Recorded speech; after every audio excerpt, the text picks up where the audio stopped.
There we go. And we can just hear the statements.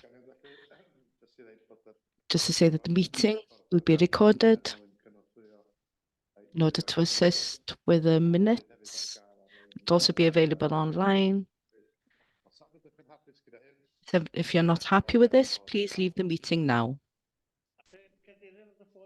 Mr. Chair, can the chair please switch his phone off, please? Can you please switch off your mobile phones?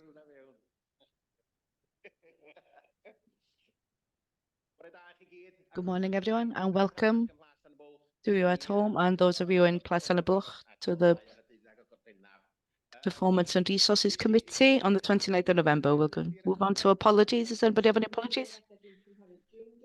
June Jones, Ivar Glyn Lloyd, and Miss Naomi as well. Thank you, Anwen. I don't have any.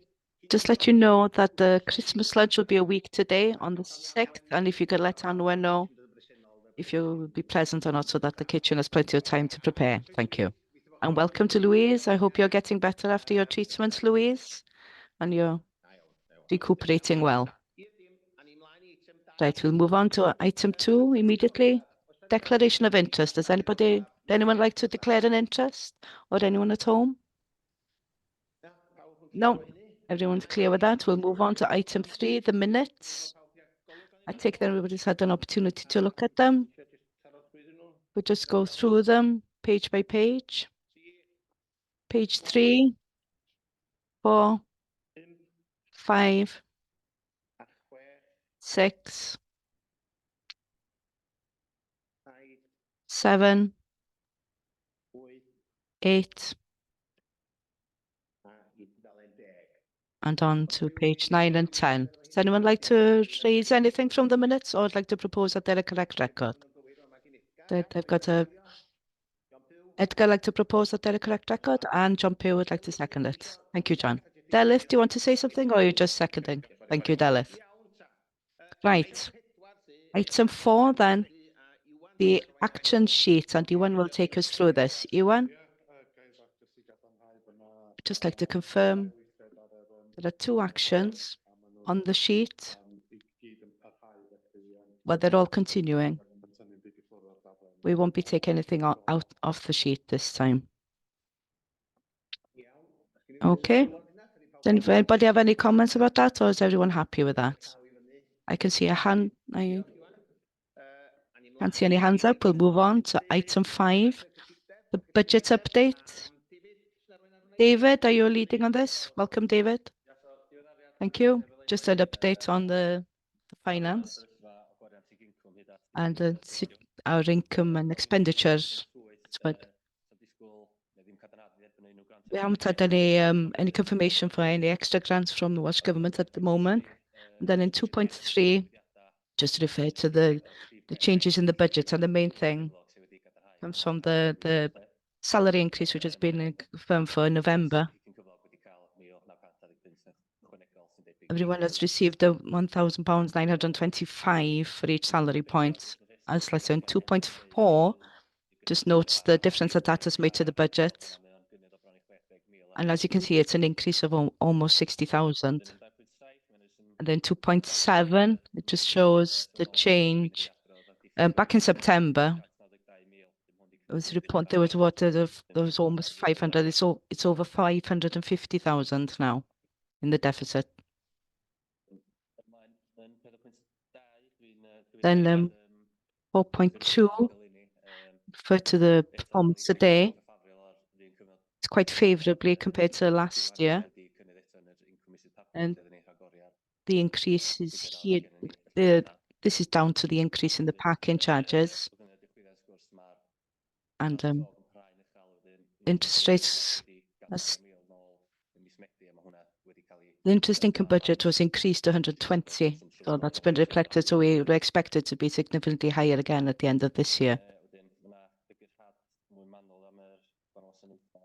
And then there's some more detailed explanations following that. And then as we move on to the 4.5, we have reached an inflation provision of £30,000, but that hasn't been allocated yet. So So we'll have identified, this will be used to plug in any gaps that we've identified further on the year. Then 4.6 is more explanation about the salary costs. As I've noted, it's £60,000. And I'd just like to draw attention that that could change that. There could be the delivery element of the SLP grants could affect that. As to capital, there's not much change here. There's nothing unexpected as here. So we're still spending within the budget.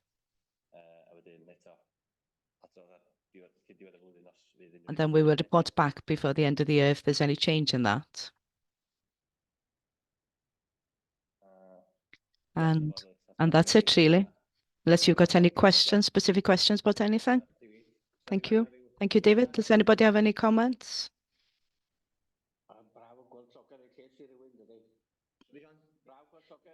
It's great to see that the high interest rates are having a beneficial effect on some people. Right, I think that everybody is happy with those reports from David. Thank you. Great, thank you, David. On to item 6, the base revenue budget 24-25. And Dewi, you're reporting on this as well?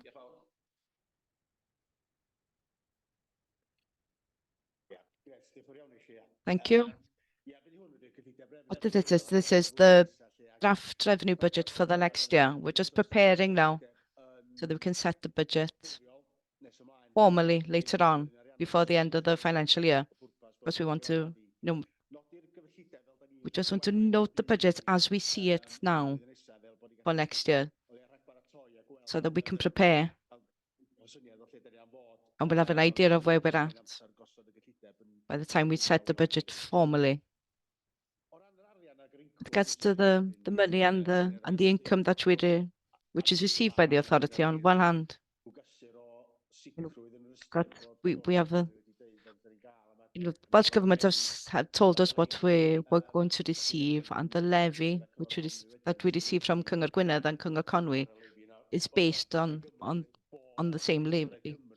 And if we take it that we receive the grants that we expect from the Welsh Government, you can see on page 25, we've got a summary of the income that we foresee. Now, as we prepare for expenditure, what we usually do in local authorities and authorities like the PAC, we look at what the final budget was last year. We look at the changes and then we identify the gaps and what we need to fill. So if you look on the table there, which is the summary of the budget, on 25 in your above the paragraph 2.2, the final budget for 23-24 was 8 million. What we're looking now is the changes of budget. The changes in staff costs that we foresee is the inflation. That's a change, and that'll affect the changes in staffing costs. We looked at what's budgeted for this year, and we felt there was a gap there. Not just as a local authority, but in Cyngor Gwynedd and all the local authorities.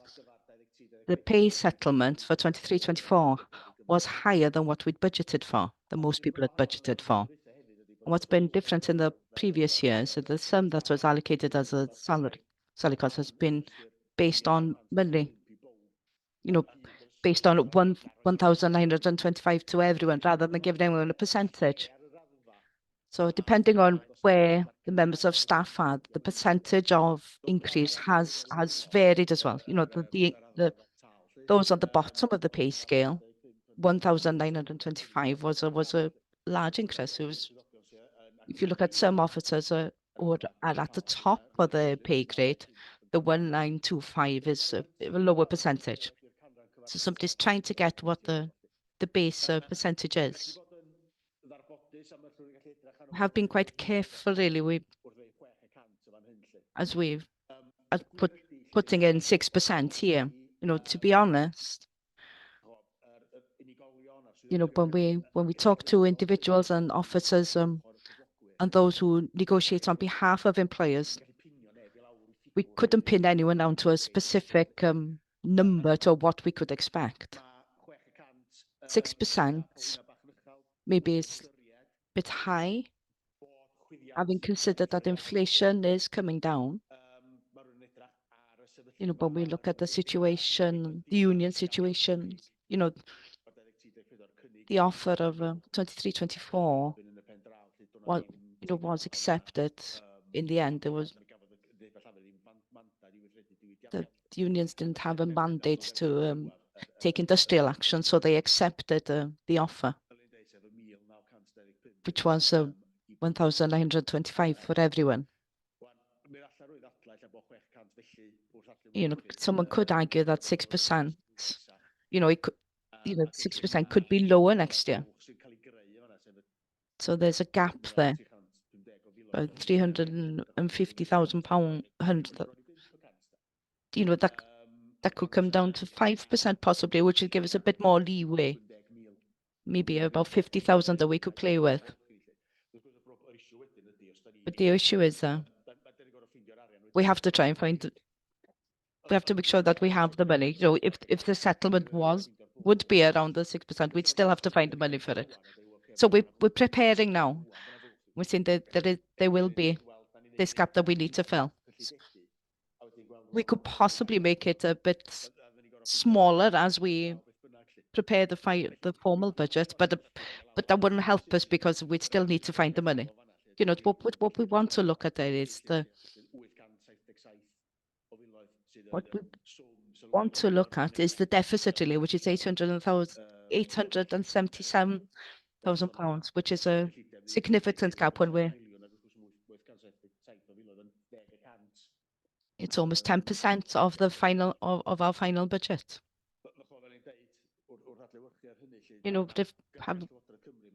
The grant from the Welsh Government, they've already said that there won't be an increase in our settlement for 2024-25. So we can budget on what they said that they were going to give us. It'll be the same amount of money. There won't be an increase. There's a note there in 2.4 there, just to draw your attention that the full effect of additional expenditure, fully funded from grants, is not included here. But it will be included in the report which we presented to the authority and formally in February. As I said, there is a net contribution from reserves already. As I said, they're to be spent on specific schemes. But when you look at the paragraph in 2.8, then we said the resources that have been identified for specific schemes, and that has already been earmarked. They either come from historic authority underspend, and during those what are considered good years, we've been able to set some money aside into the reserves. But there also are the grants which have been received beforehand, and those we can budget for their expenditure as well. But there will be changes between now and February. What we're aiming to do is that this expenditure balances the money which is available. Now, if you go part 3 of the report, we talk about the reserves. We are trying to be careful. I know in the past, we have been very careful in the past, and we're continuing with that aspect to ensure that we do prepare carefully. When there is underspend, that are put into specific reserves, and due to this careful budget strategy, that we do have reserves to fill in the gaps in 24-25. There is about 1.3 million in our reserve accounts there. But as we've noted in the paragraph underneath, some of these will be used for this current financial year. And there are possible variations which would be included in this. And this means, as we said in summary in 3.1, we are facing a challenging time ahead due to the current inflationary pressures. That's what's thrown us off our balance, really. The extortionate inflationary rates which have been over the past year, and as I'm sure as you're aware, it is on its way down. But the result of a year of high inflation means that we will feel the effect for the coming year. When we see on the news, we see it quite a we see on the news, oh yeah, inflation's coming down and prices are coming down, but prices aren't coming down. They're just increasing on a slower rate. Prices are still going up. So as you can see there, we are facing a very challenging time, not only due to inflation, we're receiving a flat budget from the Welsh Government, and the results of that, the same will come from the local authorities, and that does increase the pressure. There are reserves we can use to fill in the gaps, but it's a one-off answer, really, because once the reserves are gone, they've gone. So as we plan for the future, there is a danger if we do continue as we are. If this is the picture that we see, most of these reserves will have been emptied by the end of the year. One question, when Welsh governments look at these reserve accounts, does that make a difference to how much,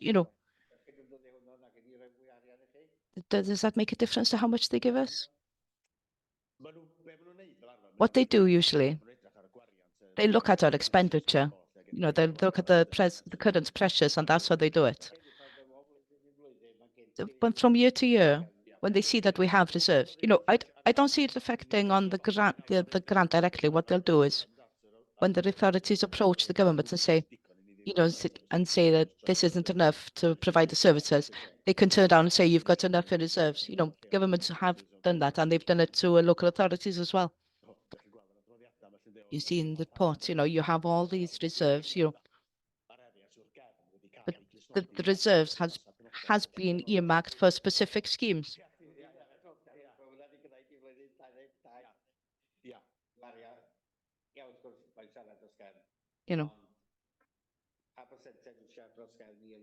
How much of a percentage do we need to have in reserves? Is it 5% in schools? There's no specific figure. We're just trying to be careful.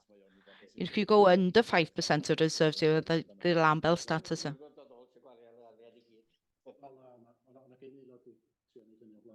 I know there are previous members have said that we should spend it all, but we're not talking about that today. But with regards to the reserves, what you said was true. On paper it does look as if we've got a lot of money, but we do meet with the Welsh Government officers each month, and it's on the agenda each time, so they understand why we have the reserves. They know there are specific scenes where we need to use the reserve money. So when you look at how much we've got in reality, it's no different to other authorities, and we are in a much better situation than Brycheiniog, for example. They've spent a lot of money this year. I'm not asking you to spend it, but just saying, is it a barrier? Do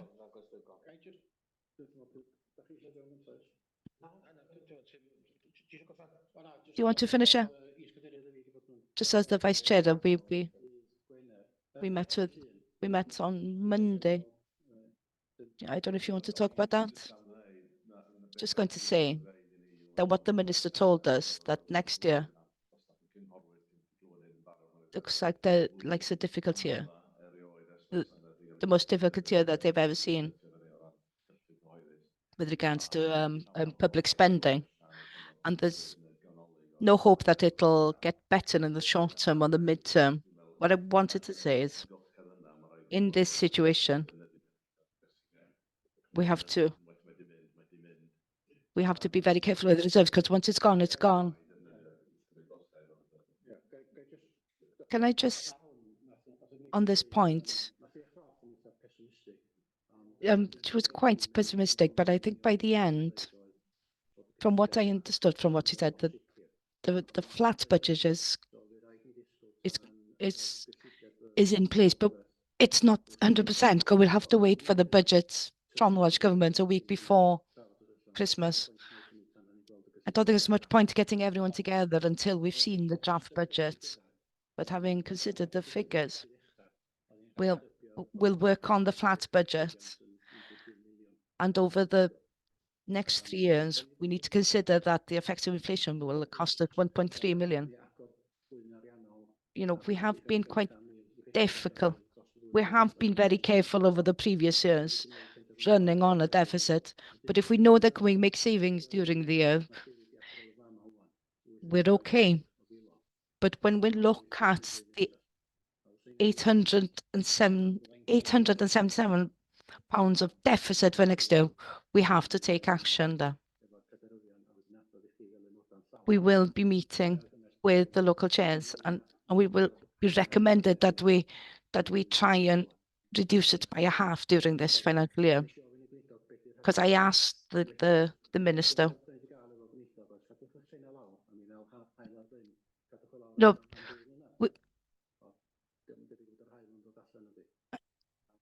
she told us to keep your heads down over the next year, the next 2 years, and possibly things will get better, but we can't work like that. Whatever government comes in Westminster next year, I don't see any increase in the budget over the next 2 years. So that takes us up to April 2027, which is another 3 years of working on a flat budget. So we have to take action. And it's up to you as members where we take action and how fast we can take action.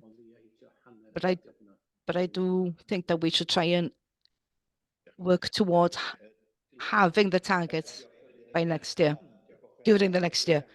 Dilwyn, thank you for the report.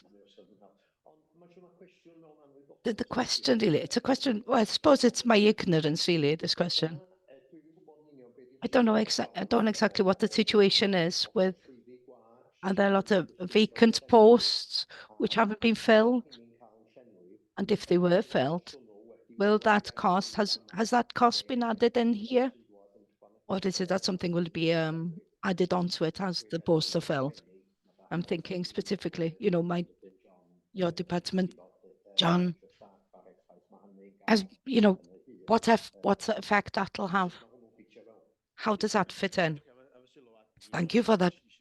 Thank you for that comment. I'd like to thank Sean and David for the work that's gone into this budget. Yeah, I had somebody else can answer about how many posts are vacant, but as we budget, we look at the structure that is already in place. We work on this on the present structure. If the posts are vacant, it does lead to an underspend, but it depends on the job. No, as we budget, we look at the whole structure. Can I just come in on the posts? I think there are less than half a dozen vacant posts at the moment. We're having difficulties in recruiting at the moment. It's like each public body. I haven't pulled the plug on recruiting because we have to provide a service. We have gone through the process through austerity of reducing and lessening the number of officers that we have in place, but we can't do any more of that because, as we know, the staff are under pressure. I think the decision or the discussion that we need to have, completely different to austerity. What we did during austerity was we took from here and there and tried to do things differently. We've reached the point that there's nothing that we can shave off now. There's no different ways of doing things. The decision that we need to take now is, what do we stop doing? I didn't suggest that we needed to stop recruiting, but I just wanted to know how it affects the figures that we have here. If I can give that, if there are vacant posts and there's an intention to fill them, they are included. There's no, So they are included there, yes, yeah. That's what I wanted to know, yes. Thank you. I think um, I just want to come back on this point, and then Brian, yes. Vacant post, generally, what happens, we try and fill the gap. We try, the money is used, yeah. Yes, I understand. But in general, we need the officers in place. We have to go out to a private agency to do the work. Do you want to come in, and then Brian? The point I wanted to do is, I just wanted to add, there are a few new posts which have been added to the structure where we see there's a need for it. And we've agreed recently to put a health and safety post in place because we see that there's a need there, but we are being very careful when we think about creating a new post within the structure. Most of them are already posts that have been here for a few years, where people have moved on or retired. Thank you, everyone. Brian. Thank you, Chair. First of all, I want to thank officers for a very clear report. It's been really helpful to see it set out so succinctly and clearly. So thank you for that. I think Emma has partly answered the question that I was going to put regarding the need for significant change. And here I am assuming we're talking about sort of structural changes rather than changes at the periphery. The deficit's 877,000. I'm not entirely clear when we're looking at changes how much we might be looking at to reduce that by over, say, the next financial year or the next 2 financial years, or whether we're looking at the total amount. And when do we have to make, certainly for next financial year, the decisions that we need to take in terms of any significant changes that we might need to start and be committed to in next financial year to reduce the deficit sufficiently by the following financial year? You want to come in with the answer there? I think this is up to the government, and my recommendation is that we do move quite quickly on this, because we only have so much reserves.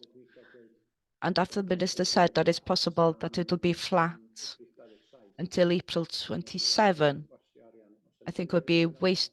We'll have to take, if we need to take difficult decisions, it's better that we do it sooner rather than later. Anyone else like to come in? We're using a lot of external companies. How much more does that cost us? And is it included in these costing? We're using external agencies rather than internal.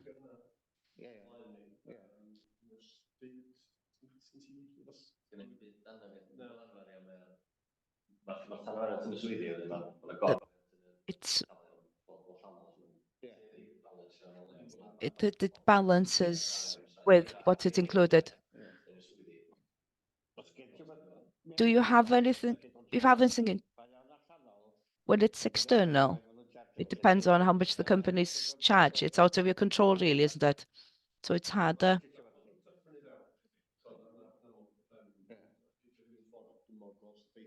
I think it's not cost effective to do it in the long term, but there are internal savings that we could do with vacant posts. Some officers working 4 days rather than full time. We're trying to juggle things there. So I hope that once we can fill these posts, we're struggling with 1 or 2 of them. Thank you, John. We've got some difficult decisions to take. There's quite a bit of work to be done on this.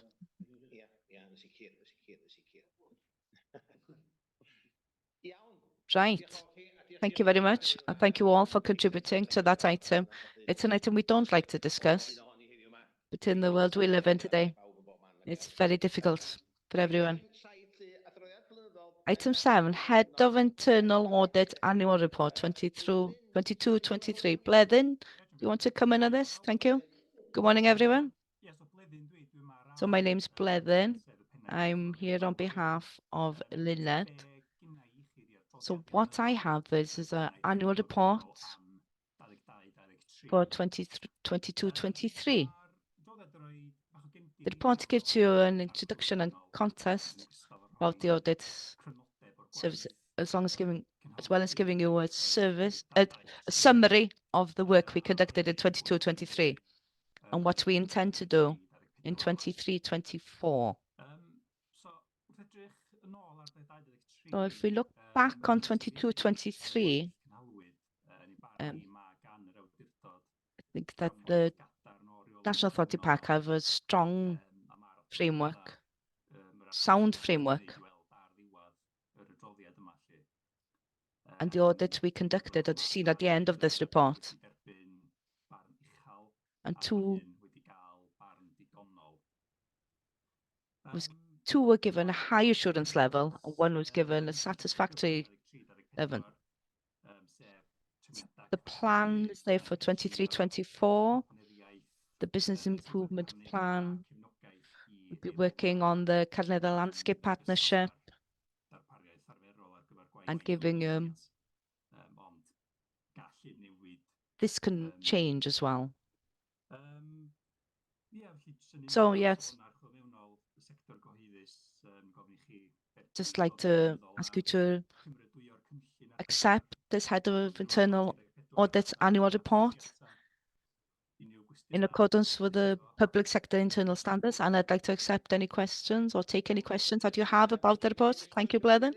Does anybody have a question for Bleddyn? Everyone happy? Tim, do you want to come in? I was looking at page 37, paragraph 5.1. It provides the percentage of staff and members who have actually undertaken this training. Obviously, it's something that we do because we needed to undertake it to manage risks. And of course, we need to keep the system safe and our staff safe. It's a question for managers rather than Bleddyn. Which steps are we taking in order to go after these people who don't actually undertake the training? Because obviously we're covering ourselves if we do undertake this training.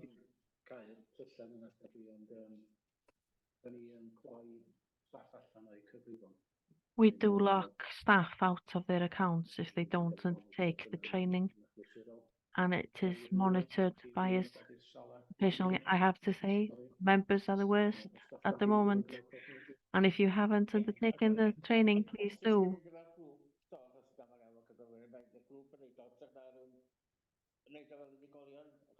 Do we have to do it as individuals or can we do it as a group? It's online, John.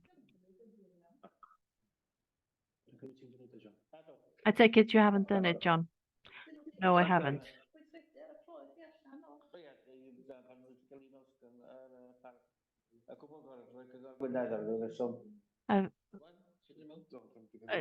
Did Gwynedd Council do it? I'm not sure.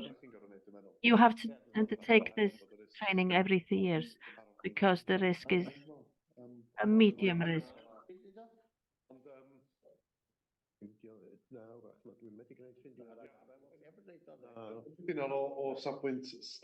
Interesting, really, because from a staff perspective,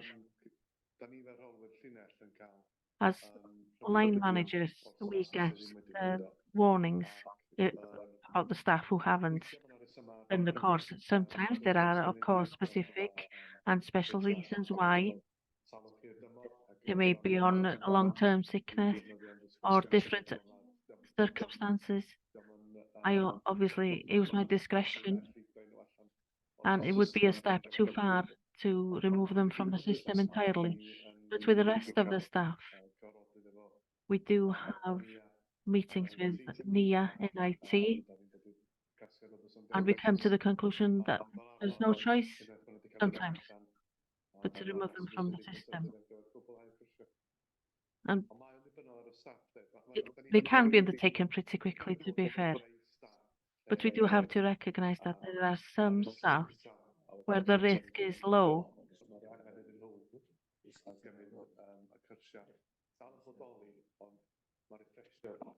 We obviously highlight the fact that the training is there and available. And we encourage people to undertake it every 3 years.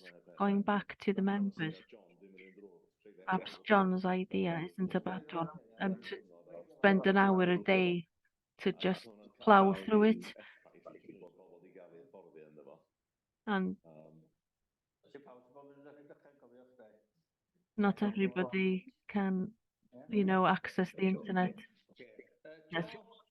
Anyway, Joe, did you want to come in there? Yeah, diolch. I've just completed mine. Really simple. I had to get the password reset through IT because I hadn't been on there before. But what stopped me doing it initially was it just comes up headed cybercrime, and I thought it was a scam, so I didn't. So I didn't open it. So had it come from Anwen or come from someone that I recognised, I probably would have opened it sooner. But that's why. So whether that's affecting other people as well, I don't know. But it didn't take very long at all once I actually got in there. Okay, diolch Joe. Hey, thanks for that, Joe. Edgar, this is the Elms course, is it? Yes, it is. Have you done it? Yes, I've done it. Aaron asked me if I'd done all of them because there were 3 modules in total. It's relatively easy to do. I think it's easier, to be honest, to do it yourself individually. It is important that we all do it, obviously. The outcome is important that we've all had the training. If you need any assistance, Rob is here before every meeting. You can ask him. And you want to club up as a group, you can discuss that with him, if that would be possible. But there's a solution to every problem, of course, as far as IT concerned. Thanks, Iwan. Just a reminder there to complete the course as individuals or as a group. So please do so. Everybody happy with that item? We'll go on to item 8 now. Did you want to have a look at the recommendation first?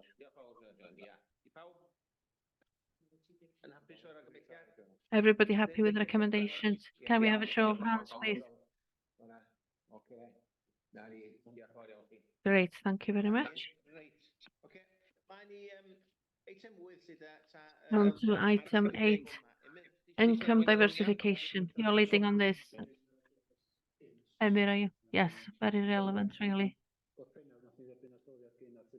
In July, we received a report from Audit Wales as officers. We started on this work. We haven't been able to complete it. So this is just a report to give you an update on that, really. On the individual report, there are 2 recommendations, which is to use the evaluation tool. And I've included this for the authority, and they're asking us to use the SMART measurements and governance in relation to income. We already have those in place, really, but it's not tidy, shall we say, in one document. So the second recommendation was Llanfairpwll.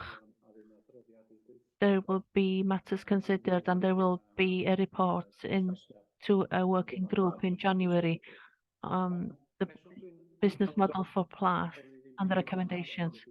The reason why I've noted that we haven't completed the work because there's the national report relating to the 3 parks, and Welsh Government needed to give us guidelines and with regard to the risk levels and the skills levels. I've attended 2 meetings since that meeting, no mention of guidance, and the minister mentioned how important it is to diversify income, but didn't give us any guidance.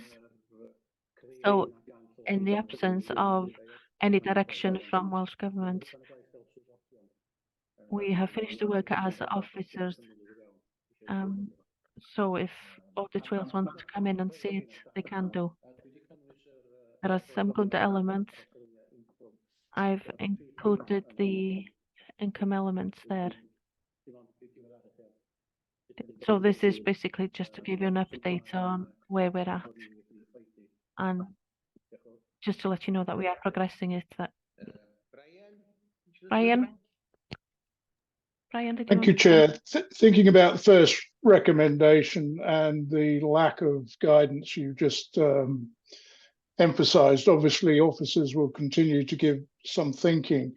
Is there the intention to expand the level of that thinking into members through a sort of task and finish before we get to any further, or what do you see as the process? Because if we wait for the national guidance, whilst we don't want to waste a lot of time, I think if that guidance is going to not be forthcoming, we need to be developing our own thinking in terms of how we want to see the income gaps of the future fulfilled, which some may be able to come from internally, but if you keep cutting, you end up with nothing left. So maybe we do need to take that on board and give some of our own thinking into that. I don't know what consideration have been given to that. We can do both things. I'm happy enough to bring it in front of the members to consider. There needs to be a bit more work that the officers will have to undertake. First of all, some of the work can be done despite the lack of guidance. The revenue won't be there, the capital won't be there to venture anything. So it's a matter really if it's a field of work that we can undertake legally. So I think we should consider it as a part of the package in order to recognise the 178,000, but I'm not very confident that we will get guidance from Welsh Government on this. Perhaps we'll discuss it with the chairs in the new year so that we can see how we're progressing. But there's certainly enough in the toolkit to fine-tune how we address our car parks, CICs, Erysgon, and there are additional principles included in there as well.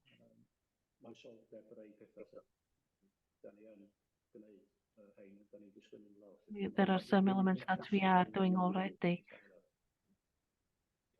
but we need to tidy it up as well.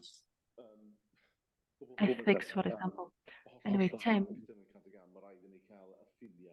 of course we have to set limits on what we can do from the government. If we think about it too much and if we're outside of the boundaries, well, then we will have wasted time. I got a report like this in NRD where we got instructions from the government asking us to be more commercial. We don't have thousands available, and I don't know if we have the skills to take it further or the resources people-wise either. So as far as I'm concerned, I think we should move forward. I think we should have this in one place where we had a strategy in place and we know what the boundaries are in governance. And then we need the human resources. The mindset of working commercially is pretty different to the mindset that the National Park has thought of initially. So you need people with that type of mindset in, and perhaps work with other people like NRW to see what we can do jointly. Because the future, in my mind, after what I've heard today, And what we've heard from the minister is that we need to be a bit more commercial, get more money in from different sources. We've all heard about the levy, that's another issue.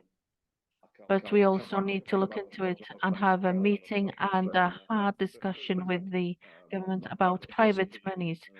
The parks over the boundary are much more heavily involved with private money. Welsh government isn't all that favourable, but we need to make hard decisions, and I think we should push that harder Agree. to get the money out of people, basically. No, I agree Sure. with that. I agree with that, Chair. That's exactly really what I was asking, was how soon do we need to get on with our initial thinking on that? And I'd support what Tim's saying there. Thank you, Brian. Thank you. Joe, do you want to come in? You got a hand up? Llaw neu... Na. Dwi'n meddwl mai llaw ar y sgrin. Llaw ar y sgrin, ie. Oh, it was just the previous hand that Joe had on the screen, I think there. John, did you want to come in there? If that, we have hard times in front of us, it's not going to improve anytime soon. So we need to look at every element. We can't leave any stones unturned. Because we can diversify and maybe we can save money. Llyn Lake is absolutely buzzing during the summer. You can't park your car there. Is there anything else that we can do there? It's in the park. Is there anything that we can learn from other parks in order to generate income? We could ask the officers on the ground there, the wardens, ask them. We need more resources. Ask the different departments, the people who are actually working for us. I'm sure they will have lots of ideas. It's important that we listen to those ideas and move those forward. Otherwise, they'll get fed up and think that there's no way of diversifying. We need to look at the bottom up. It doesn't have to be costly. They are, in fact, the resources that we already have. Since you've mentioned other national parks, in the Audit Wales reports, they've referred to one in the lakes, where they run a similar centre to Plastan but bigger than Glan Llyn. We often have the discussions with the chief executive there to see how things are going. But they say that it doesn't really make a difference in the money that comes in. The place does run itself, but as far as other major income is concerned, not so much. I've had discussions with the South Downs, and if you were to read that, no, not a single penny has been raised from those projects there. But we should look at all of the parks resources. Surely there are places where we can diversify. We don't know what we'll get next year or the year after that. Have to diversify. We have to change our style if you want to move on and get on. We have to move the way we operate. Otherwise, we're not going to go anywhere, are we? With the parks.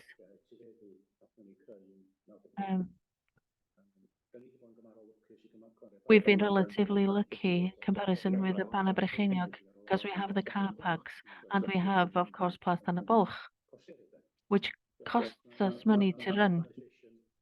So there's rationalization that needs to happen here. There are lessons that we need to learn. But it's difficult to compare the different types of assets that we hold. Edgar.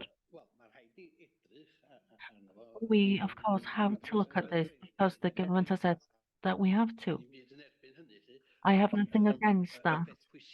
But the most important thing right now, like Emir said, was they need to make the cuts early on. It's really important that you make the cuts early on. Because if you start to look at it, exactly how much you're getting money-wise at the end of the year, and what you have, once you put those in place, a year will have gone by and it will add up to a debt, and you carry that debt for years. And so if you do get an offer, even in 2070, it's still a debt, so it still needs to be addressed as soon as possible. So the recommendations, 3.1, 3.2, and 3.3 is it? You also need to note the progress since I wrote this report.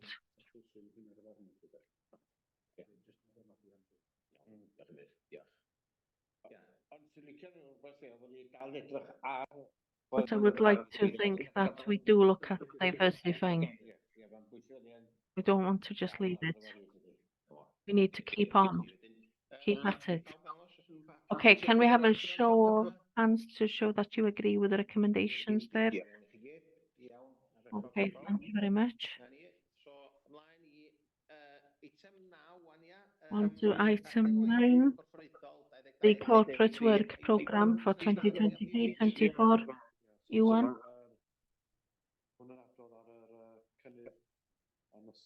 So we're reporting on the progress.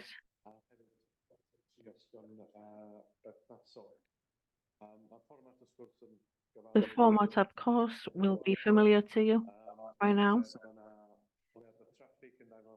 There are the traffic lights showing how the actions are progressing. And that's from page 64 onwards. Also, you'll see with the paper, there are some blue dots there with a number on, and that refers back to Appendix 1 of the report on page 98. That sets out the work that on the remit that we were given by Welsh Government, and the work programme feeds into that work. We usually run through them page by page, but the overarching message really,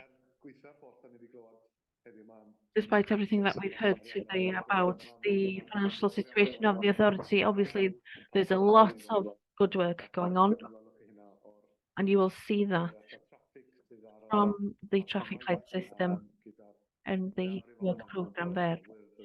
The majority are noted as green, and I think we should congratulate our staff that they have kept at it in difficult situation that they're facing, really.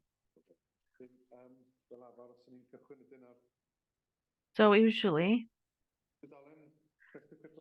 we'd start with page 64 and move on from there. So if you could just raise your hand if you have anything that you'd like to raise on the different pages, please. Okay, page 64 first of all. Ryan. Okay, yeah, Brian, champion. 24, and then 25. 65. 66. 67. 68. 69. Dallas.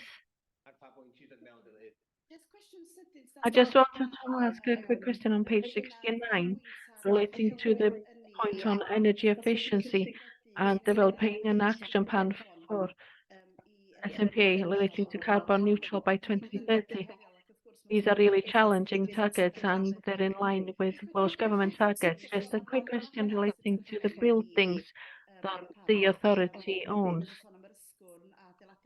The ysgwrn and the offices. Is Plas Tan y Blwch included in there? And under 2.2. Yes, I believe so. Plas Tan y Blwch accounts for half of the authority's carbon footprint. What we've recorded there is what we've saved, but we do include Plas Tan y Blwch in the account there. Thank you for that. Okay. On to page 70. 71. 72. 73. 74. 75. Yes, please, Chair. My question relates to AC 5.1, the sonar report. Oh, hold on a second, Brian. Oh, sorry. John has just put his hand up first. If that's okay. John's first, and then you're the next, John. Okay, Brian. Thank you. It's into grips with the detriment in nature that we've seen that it's getting worse and that it's not improving. Everybody has different reasons and experiences of that. Have we looked at these in a through hard spectacles really? What evidence is that based on? It's not a traffic light on the condition of nature, it's the what actions we've agreed to take. Has the activity improved nature? Well, time will tell. Are we not sure yet? So should it be green if we don't know if it's working or not? What we're measuring here is if we've agreed on a plan and that actual plan is being implemented, then it's changed to green. As a part of that plan, they will be measuring what effect the plan will have in the long term. With regard to the work that's been delivered, that's being turned to green. That's the work program. We're looking at the work program for the year. But it's not what's happened, it's how it's going to go. So what you're relating to, in a way, is the state of the park report, the bigger picture. This is more focused than that, really, than the general picture. Brian? Thank you, Chair. My question relates to the same point to do with the sonar report. I see that the action plan timetable is for March 2024 in terms of the plan in terms of what we propose to do, and the Greens suggest that we're on course for getting that plan developed. I don't recall having had a detailed discussion either in working group or committee in recent times on the state of the natural resources report and the associated action plan. And I agree with John in the sense that we understand both with the climate change and the general biodiversity threats that are on at the moment, and bearing in mind that this is a significant element of our primary purpose, number one, I do think it's perhaps time that this comes back to the authority, perhaps first in a working group where we can get a better understanding of what the state of the natural resources are and the actions that we propose to take, with additional external input from others such as National Resources Wales or others, into getting our heads around whether we feel we're tackling that sufficient and maybe what else we ought to be doing or involved with others.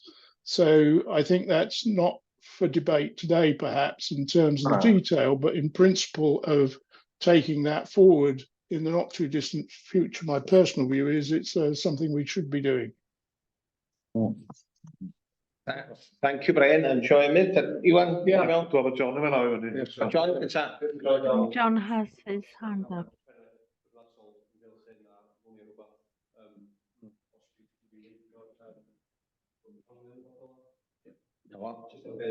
Sorry, I can't hear John. Does he have a mic in front of him? Chairman, could the mic be moved? The translator can't hear John. Thank you. Thank you, Brian.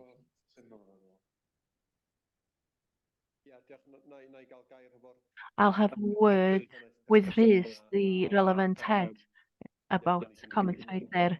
And we'll plan to bring a paper to a working group in the spring and what the progress is, if that's okay. Happy with that, Brian? Thank you, Chair. Okay, thank you. Tim? Can you make an honesty, Tim? Sorry. Can I just recommend in March of next year, when this report is completed, perhaps that would be the time to implement what Brian mentioned. That's when we should get that into a working group. I totally agree with what John said. And I also agree with Brian on this as well. We really need to give this time. It's really important for us. Nature in the national park is not what it should be by a long shot. And the next step, if we get this report responding sooner, then in the spring we can get the input from those who can add to the discussion, not just turn up and just add to discussion. We need an informed discussion. Then we can do that in March, April of next year. Does that make sense? We'll note these comments now. Ewan, I just wanted to ask a quick question whilst this subject is being discussed with nature suffering. Are there any discussions that we're having with the farming unions when things like these are considered? We've just had our annual meeting with them. We discussed matters of policy that are important.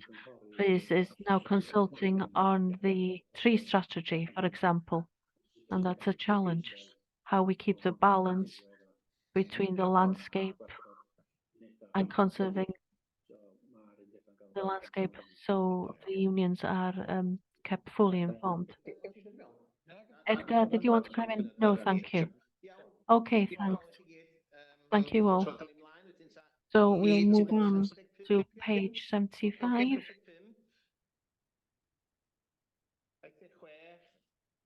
76. 77. 78. 79. 80. 81. 82. Brian. Thank you, Chair. Item CC 3.2 to do with the greener transport. I notice we've got a subset yellow blob against work with Transport for Wales to develop the parking and transport delivery plan.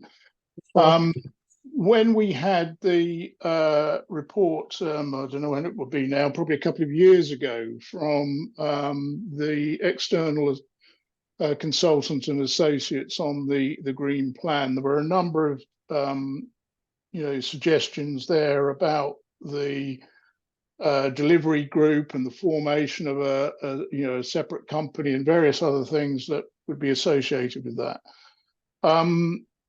Clearly, like the last point, this is a significant element when we look at the carbon strategy. The transport element of visitors is a very high proportion of the overall impact of the national park and the promotion that we do to attract people here. So the fact that down at the bottom there, the delivery group hasn't met since April 2023 is somewhat concerning, because I would have thought we required a bit more momentum. The start is great, but there was a lot more in that report suggesting that we could do to basically bring about some significant change. So I wonder what's being done to, whilst Transport for Wales are leading on this, I'm wondering what way we can do to encourage them and others to move things forward with a bit more momentum. Thank you, Brian. Diolch, Brian. Now, Jonathan. Jonathan, can you pass the mic to Jonathan?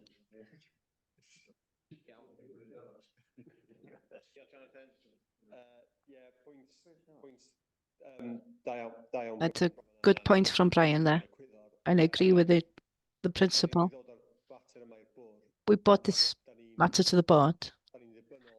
And obviously we're dependent on the bodies to lead on it, Transport Wales and the county councils.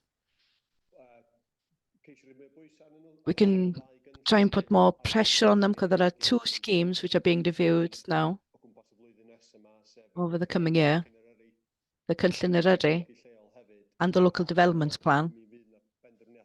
And there will be decisions, important decisions to be made with regards to transport there. So we can use those to put pressure on our core partners to try and move the agenda forward. You could do that. Is another forum perhaps in relation to that? I don't know whether we are, but with our ongoing discussions with ministers about what they want us to achieve, where we don't have the lever, and those levers that you mentioned, Jonathan, are absolutely vital. But is there any other way that through our relationship with the ministers and the role of national parks, somehow it's got to be joined up? And if it's outside our control, is that another avenue that we are using or could use to help get some more momentum into the equation? We can look into that. Obviously, the CJC has a transport plan, but we're not a core partner in that. But maybe that's another way of putting pressure on them to move the agenda forward. I don't know, Emma, if I think we'll have to ask Angela for an update. Okay. Thank you, Chair. Where that Angela is working in the background. She's working very hard on this. And due to her hard work with the Transport for Wales, and without her hard work, these developments would have happened because we have influenced on a number of things more than someone would expect from an authority of our size. But at the end of the day, we need a cooperation with the other bodies. But the feeling I get is that there is movement there on this. For example, yesterday we received confirmation that we'd won a silver award throughout Britain for the bus service, the Sherpa bus service. That's good. So that kind of publicity will encourage people, and they'll see there's a benefit in working with us on this. Tim and then John. I was going to raise exactly the same point, the 3.6, because it's been repeated there. From my experience, having come back on a train back from Cardiff, Transport for Wales, I've got quite a bit of work to do. But for me, it's important to move this forward swiftly. So I think that Angela is working very, very hard. Is there an option to work on a higher level with Transport for Wales to try and move things forward? Or are we doing everything we can?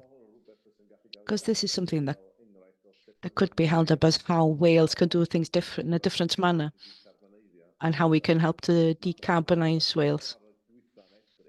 The last meeting in April, the Mathleaks was held in April, and not much movement since then. It's not good enough really with the climate emergency. We need to put some more energy in and some more push into this. And what worries me is that the main officers in Transport for Wales have changed. So Angela's trying to re-establish the group. John Peel? Just put how does anybody know how much carbon there is in the atmosphere? No? There is 0.04%. There's a lot of work out there that refutes that. It's gone up 50% since the 1800s. For me, it makes rich people richer, and poor people poorer. That's all. That's what it does. That's what I think about it. You're going into a very political area there. You know, it's 0.04% of the atmosphere is carbon. I don't think there's a scientific answer. It has an effect, and it will continue. And it will get worse unless we do something. And poorer people will be affected worse than richer people. So we can't avoid it. The rich people get richer because they own the companies. Just like to add to what's just been said, what I'd like to say is, before I forget, I think it's important that it is minuted that we should congratulate you on the work that you've done with the Sherpa bus. But on top of that, with this campaign, what worries me is the fact that the companies from outside the country can come in here, buy land,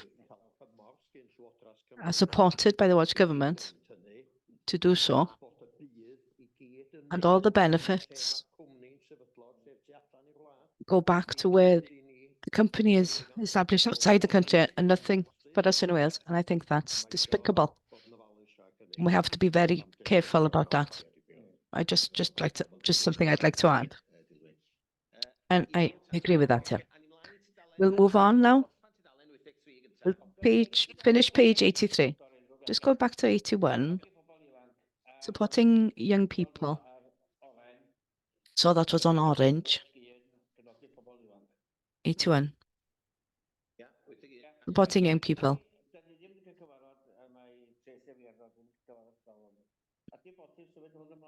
Is it possible to move this forward so that we know what's happening with it? I don't know who's responsible for it. The consider draft youth manifesto. Can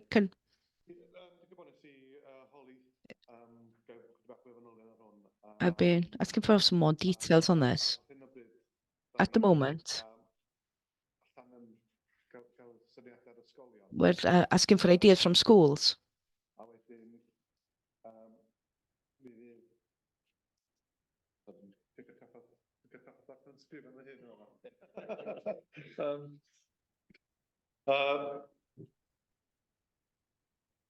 Yes, so ar hyn o bryd At the moment, we've asked an education expert about this, and there's we're asking for feedback from young people in schools, and the intention is to draft up a youth manifesto to be sent out to members by March 2024. So that's the idea behind that. There are movements on this, but obviously it's in yellow because the timetable is put down September 23 for it to be completed. What you wanted to? I wanted a meeting between us, you know, Tracy and myself are on it, just to receive an update. That will be organised, yes, and we'll update you as members as well. Thank you, John. 86. No, we were on 83. 84. 84. 85. 86. 87.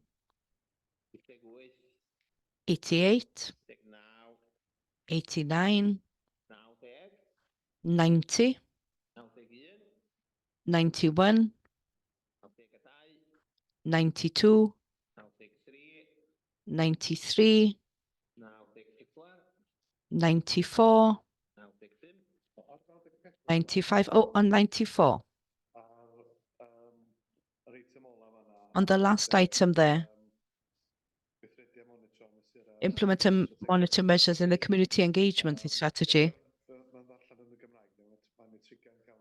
It says the matrix are continuously being implemented in the communications strategy.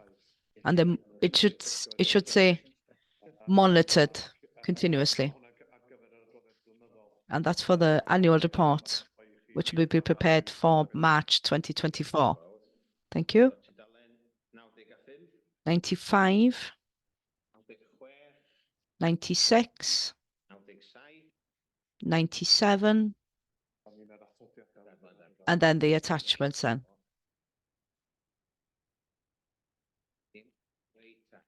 Okay. And the recommendation is that to accept the report. Can everybody show that they agree with that? And thank you for the report, Ewan. We move on to item 10, Strategic Equality Plan Annual Report. Bethan, you're leading on this? Do we all like to share the condolences with Bethan at this time? So Ewan and I'll take this item forward. Thank you. I'll present the report to you. It has been prepared by Bethan.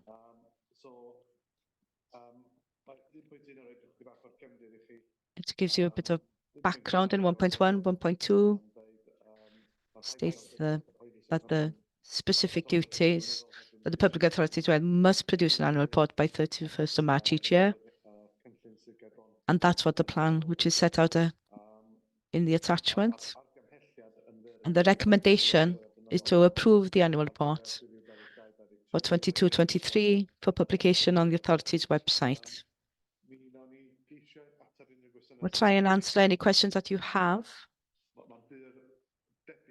but it is quite likely that we'll have to note the question and get back to you with any answers. So if you have any questions which aren't regarding human resources, over to you. Does anybody have any comments, Tim? I'd just like to congratulate you on the report, on the such an interesting part to see the detail of how we react to this, and well done to everyone who's been part of preparing the report, and I'd like to support the recommendation, and I'll pass it on to Bethan and her team. Does anybody at home have any comments? No hands up there, so we'll move on.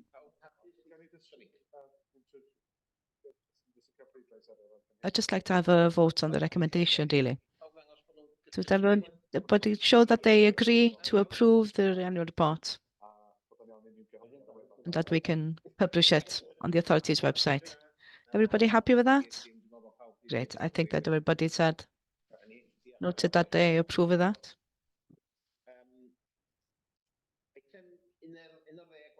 Item 11, the Health and Safety Annual Monitoring Report, 22-23. And Nia, you're coming in on this. Welcome, Nia. It's just a review. Note, the annual monitoring report of 22-23. I've changed the format a little bit. It's the first one I presented. Just in general, that this report spans beyond the reporting period for 22-23, so that we can update information in relation to health and safety. Quite a few recommendations came up since we held the last review. So the background is we decided that we needed to review the health and safety. We needed an expert in to review the health and safety, and we appointed Mark Roberts from ACTRA in February 23 to conduct this review. You see in part 3, I have noted there the findings and the recommendations. And the strongest recommendation was that the authority should consider appointing a health and safety officer. And Iwan has already mentioned this when we talked about posts. So we have created a new post there so that we can achieve that recommendation as soon as possible. In part 6, you've seen the training that the members of staff attended with regards to health and safety. And part 7 reports notes the incidents which happened during this year. There were 10 accidents during the year, 2 which were sent on to reportable accidents 2023. And in part 9, I've shown the actions taken to reduce further risk of repeat incidents. And that's it, really. So if anybody has any questions you'd like to ask. Thank you, Nia. Thank you, Nia. Well, Martin, do you have a question? Oh, Tim has a question. Thank you for the excellent report. Everything is set out. I'm very happy that apart from one small part in paragraph 8 about the reader reportable for the falling from a tractor, it says in the third line that the service had lapsed and hasn't been conducted for quite a while. What steps have we taken to ensure that any machinery which are maintained and serviced? Because you fell from slipped from a tractor. You know, there's a hydraulic oil squirting everywhere. That should be looked at.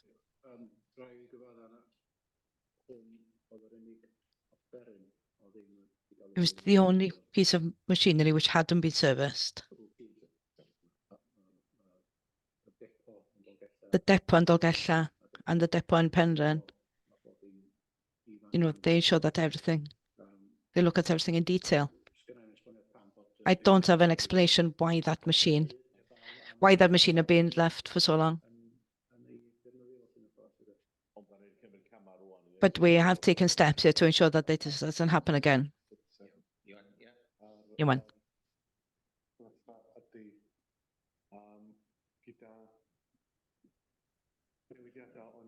With the changes in staffing in Placenboch, I think that this just slipped through the net. And nobody saw that there was a need for it to be serviced. We've taken the appropriate steps. And there aren't any pieces of machinery that need to be serviced here. Because we came to the conclusion that it didn't make sense, financial sense, to maintain all the machines for one individual. You know, it's different in other sites where the machines are used regularly, so the risk has been eliminated from this site with regards to the servicing risk. Well, I support the report. Dilwyn, Brian, and then Edgar. Dilwyn. I support the report, of course I do. It's essential that we conduct the report. But following on to this, how much emphasis is put on the individual's responsibility to look after their own health and safety? It has come a world where everything is somebody else's fault. But there are times we have to take responsibility for ourselves. And I think especially when we appoint an officer, health and safety officer, and I'm not against that at all, how much responsibility is put upon individuals, if you understand what I'm saying. Thank you, Dylan. You know, individuals do have a responsibility, but it's also responsible on us as employers. Our procedures need to be in place, and they have to be appropriate to reduce risks which our workers face. And that's the purpose behind this, purpose of this report, and the appointing a health and safety officer. Usually any activity, you know, we conduct a risk assessment for any activity, and that risk assessment will pick up on what's reasonable for us as employers, on what's reasonable for us to expect workers to do.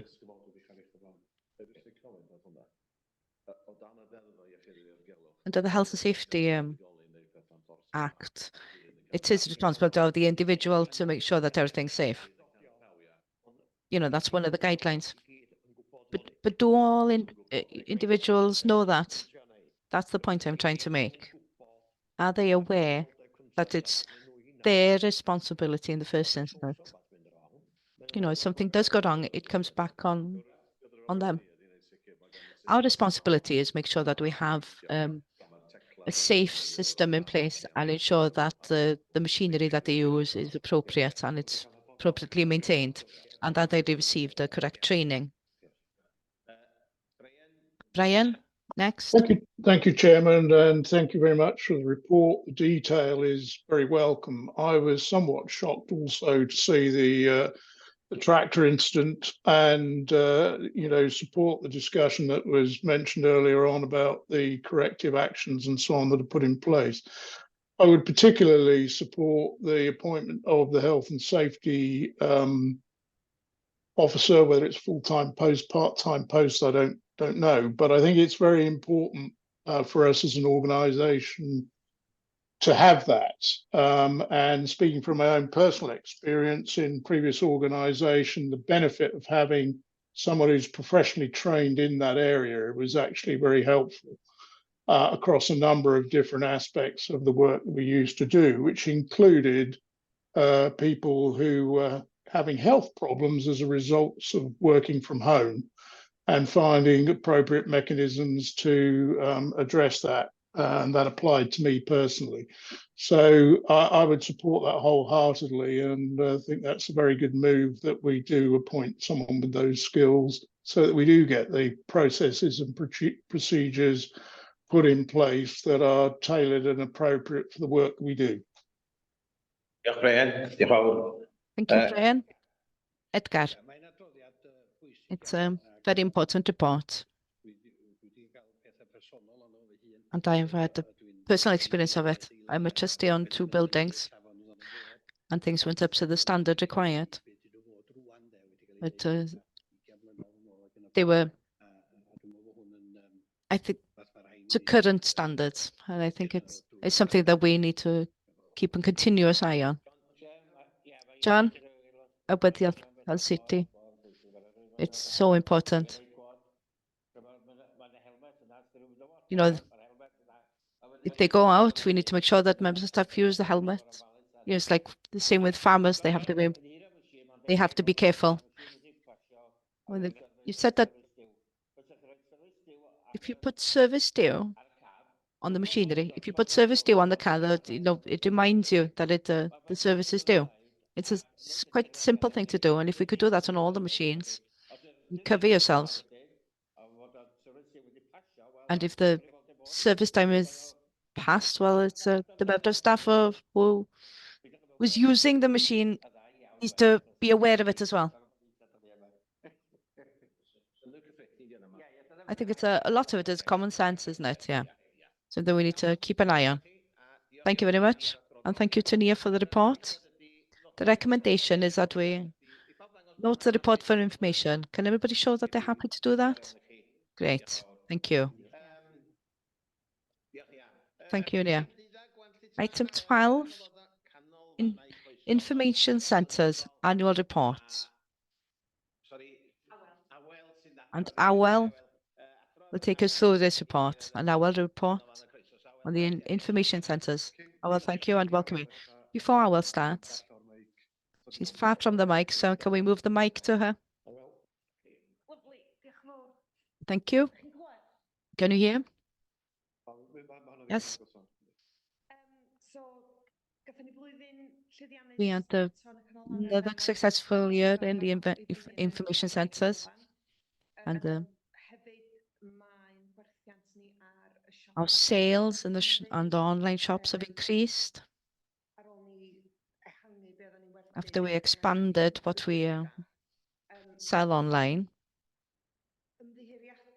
Apologies for the figures with the online shop, the lack of the till that we use to process the sales. There's more than one thing, so it's more difficult to get detailed reports out of it. So that's why it's been put down as a profit on sales rather than the actual turnover figures. We were more successful with recruiting staff for centres with better support and better. Remember, we'd had a difficulty last year to recruit people for the 3 centres. We're very lucky this year in Betws and Coed and in Bedgelert, where we had full staffing levels and we had great members of staff there. There are still problems in Aberdyfi. We were late in recruiting. It was the start of May. It was the start of May when the new members of staff started.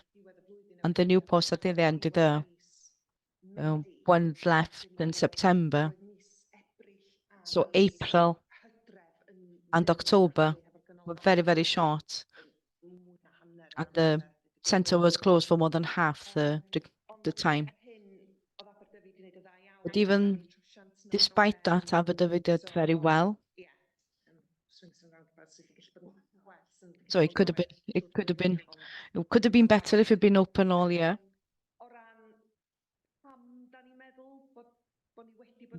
And why do we think we've been so successful? You know, having looked at the economic predictions, they were quite dire, and but there are a few reasons that we've pinpointed. Inflation has had an effect on our turnover. A lot of our suppliers have had to put their prices up. So we've had to put our prices up following on from that.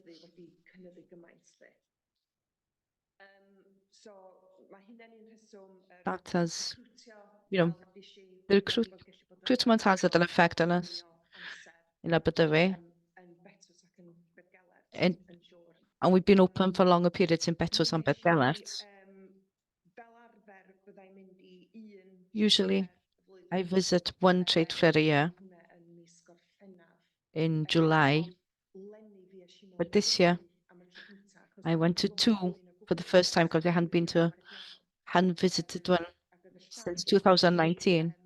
And the second one I visited in January. But the one visited in January, where I picked up a number of new suppliers. And they've been our most successful suppliers this year. So the expansion there was beneficial. We've also seen an increase of overseas visitors. And with the exchange rate has been so low, favourable, their expenditure has been greater. We have seen an increase, we think, in shoplifting, unfortunately. But I don't think that's just for us, that's across the board. We did put CCTVs up, and that was due to the problems that we faced during COVID. And it's worked. It's worked for us.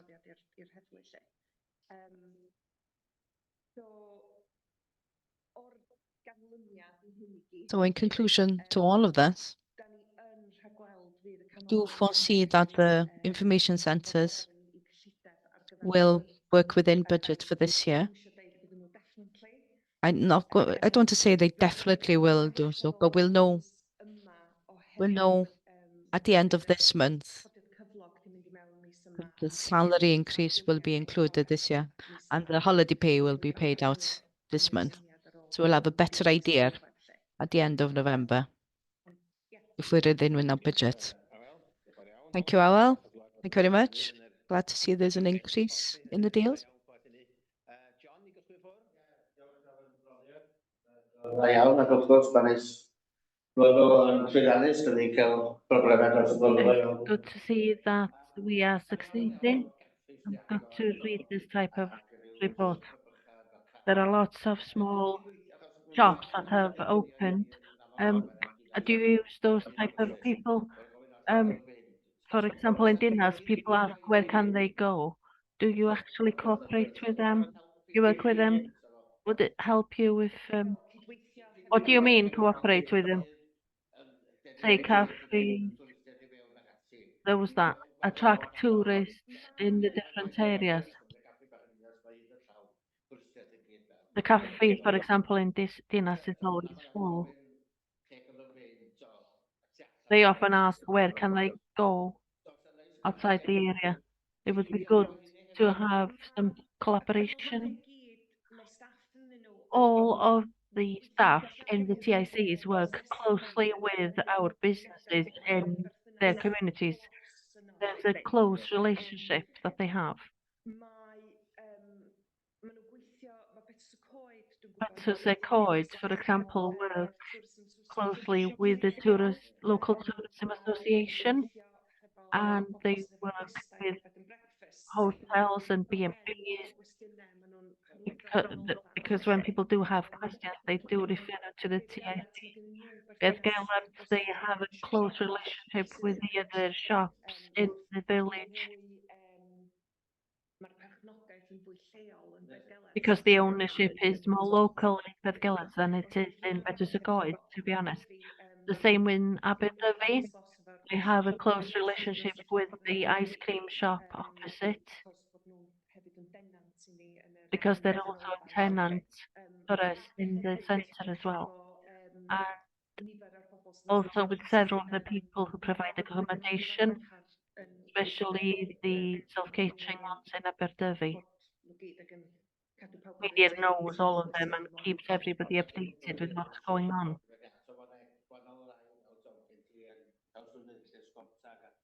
You know, you have Trawsfynydd Lake with the fishing, etc. Just wondering if there was a collaboration there. You know, the places where people go and how much of a relationship is there between the TACs, and could you provide them with maps, for example? Do you mean wholesale, on a wholesale basis? Yes, we do that already. We do have some visitors who, well, they buy the maps from us, we produce them. They're often the caravan parks, for example, and you can sell them in the shops as well, can you? Yes, that, for example, our distributor takes the different materials and produce to the different shops as well. Yes, we have the ambassador scheme in Eryri as well. We have over 1,000 ambassadors now, so information is distributed through the ambassador scheme as well. EMBs, hotel, accommodation, etc. Because it's important to have engagement with the wider shops and businesses, really.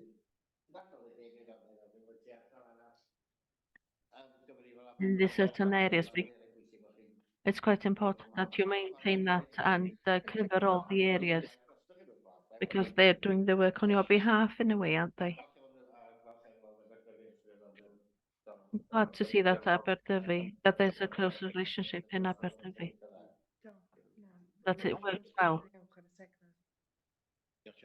Yes, that's true. It does work very well. Thanks, Awel. If there's nothing else, does anybody have any further questions? Thank you very much, Awel, for joining us. That's a very useful report. So the recommendation is that the officers accept the report and note any steps that need to be taken in 2024, 2025. Thank you very much. Thanks again, Awel. On to item 13, the Plas and y Bwlch Management Board minutes. Tim, like Emir said earlier, we had a meeting after this one, and there's another one to come. We had a clear discussion on the future and the way forward, and we've asked officers to bring a paper to the committee in January to discuss the way forward and the future. We've been discussing this for quite a few years now, and our understanding of the contribution and the costs involved is much clearer now. So we'll be getting the paper in the working group and we'll get an opportunity to discuss this further. Very happy to answer questions in relation to this content. I take it that people have had an opportunity to read it. So any questions? for Tim. Joe? Hiya, diolch. Can we have the last 12 months bookings, obviously not details, but just how many nights were booked, how many events there've been, just have a breakdown of how it's actually running day to day. Mae o'n bosib ond dwi'm yn saff iawn os fydd It's possible, but I don't know if it will be relevant in the big picture as such now. It can be difficult to get a hold of those figures. We've tried to do that time and time again in the past. We'll get a very good picture of what the income is in total, but trying to get an analysis of how full it is, etc. That is something that we've had difficulty in the past. And the exchequer system was updated and we lost the ability to actually use the course booker element.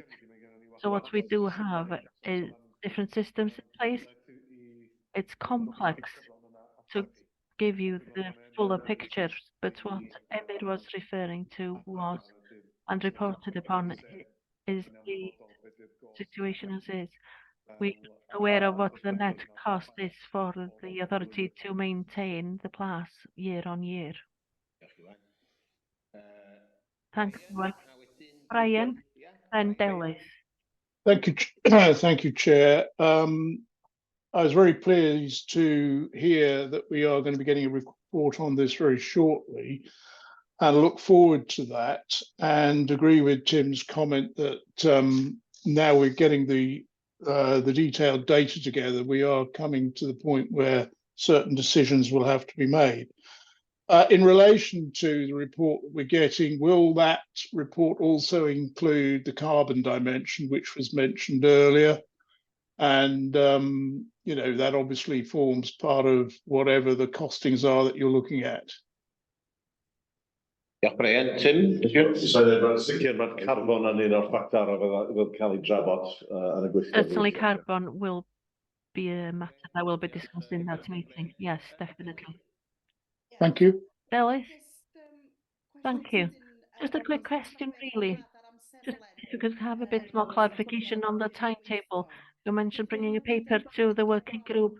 When will it be presented to us? What's the timetable for that? The end of April. Okay, we're working on the paper now. So working group at the end of January. It depends if we have your support in the working group as an authority in February, if you want to make a definite recommendation to the authorities. John? Perhaps that is the problem. We don't really know what money is coming in from where. We need to be able to account for every penny. Skewing the profits is really important to know where every penny is coming from, how to structure things to get more profits from one place than the other. It's so hard. It's so competitive. You really have to know the ins and outs, not just the money, but what actually works to change the business, to go into profit or not. So if all of the figures aren't here, what are we losing out on? If you know where everything is and know where everything is working, is it the young people, the older people who come to the centre? Those are the types of things that you need to know. By now, we do have a definite idea what the costs are involved with the plan, how much money is coming in, how much is costing to maintain over the next few years, and running costs.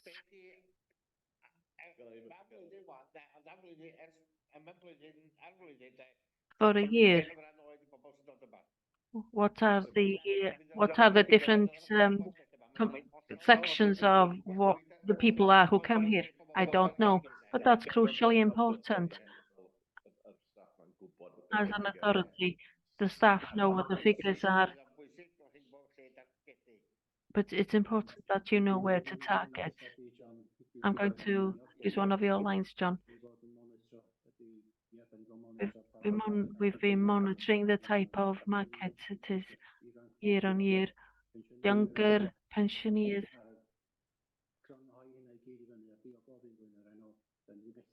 But to summarize all of that up, we've been able to do it, unable to do it for this meeting.